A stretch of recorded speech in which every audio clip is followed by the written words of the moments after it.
We talk about how the league did Jerry Jones after he won, his settlement with the NFL. Uh, how like we be on the bad end of calls as far as penalties is concerned. We've been one of the most penalized teams in the last 5 to 10 years. Uh, and some of these calls, we like, come on, man, like what's going on? Some of them are phantom like calls, in my opinion. Like we can easily go back to some film and you would be like, where was the hole? You know, and the other side of it also, you look at Micah.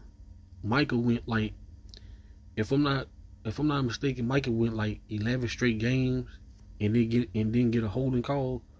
We see this man get hold every every play, and we went like 11 straight games with Micah, and we went so many games.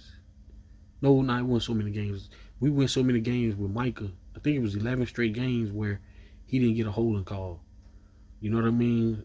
And I'm wondering if that's the same thing that's going to happen to Philly this year. You know, everybody wanted to see the tush push go away.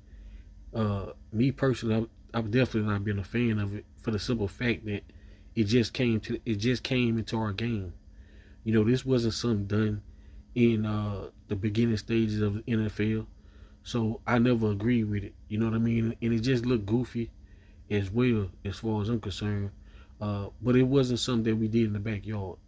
You know what I mean? If you go quarterback sneaky, you go quarterback sneaky like Cam Newton used to do. And if you're not gonna do that, then I'm not gonna respect that.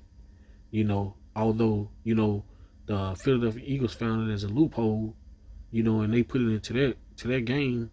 But we all know all the owners, well, a lot of the owners really wanted to get this banned, and I think Philadelphia is going to see some of the same things we saw. You know what I mean? They're going to be on the end of some bad calls, and I'm gonna love it because we see as Cowboy Nation what has been done to us for the last I don't know how many years. You look at the playoff game against San Francisco in Dallas, we had 13 penalties. Like, come on, man, 13 penalties in a playoff game is ridiculous. And I just think that was payback for what Jerry did to the NFL. Hopefully they'll do the same thing to the Eagles this year.